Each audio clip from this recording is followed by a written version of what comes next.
Hello, my name is Rhonda Reassure. My research with professional carers has given me an insight into how to help a person living with dementia to be calm and to stay calm, and how to avoid accidentally upsetting the person or provoking a negative response when you're just trying to do your job. This podcast is designed to offer support to EOC call handlers and clinicians to help you get the information you need when taking a call from somebody living with dementia. Firstly, I'd like to dispel some common myths about dementia. Secondly, I'd like to share with you some tips for communicating with people living with dementia. At the end of this podcast, you can see some references and other useful sources of information. Let's begin by considering some common myths about dementia. Myth number 1. Dementia is a form of madness. Actually, people living with dementia are not going out of their minds. Dementia is more about losing the ability to remember information and gradually losing the ability to communicate with others. People living with dementia may get confused and they may have hallucinations, but they're still able to reason and to think. What looks like strange behaviour to us may have a completely logical cause for the person with dementia who is just struggling to communicate something that is wrong with them. Myth number 2. Dementia causes rapid decline and death. With the right care, people live well with dementia for many years, sometimes even decades. Research has shown that dementia does not progress in a straight line because well-being can improve dramatically with the right care. Myth number 3. Dementia takes away your personality and your identity. A person living with dementia is still a person with needs, wants, feelings and thoughts, regardless of what role they play in society now. It is usually the actions of other people that can compromise a person's identity. Myth number 4. Dementia means you have no capacity. Dementia will affect capacity in different ways at different times, so it is important not to assume that the person lacks all capacity. Any person under stress may show signs of confusion or be unable to remember things, but that does not mean they lack mental capacity.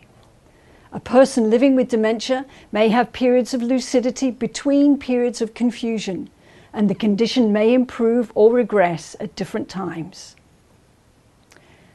Now we've separated some myths from the facts, here are some general tips for getting the information you need when taking a call from someone living with dementia. Tip number 1. Slow down and be calm. People with dementia need more time to process what you're saying to them. If you take the time needed for them to answer each question, it will save time with the whole triage. Tip number 2. Listen carefully. Listen carefully to both what the person is saying and how they are saying it. A person with dementia is likely to be very anxious when they call you, so allow them plenty of time to say what they need to tell you and don't interrupt them. It may help them if you repeat back what they have said to you.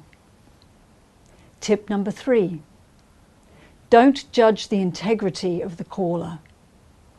Communication is much harder for people living with dementia, so it is important that you don't sound judgmental of them. Don't directly contradict anything they say to you, even if you know it to be wrong.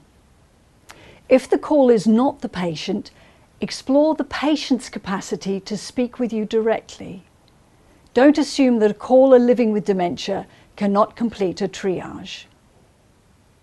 Tip number 4. Avoid interrogating the person. When asking questions, you may find that a person with dementia becomes anxious because they cannot remember the answer.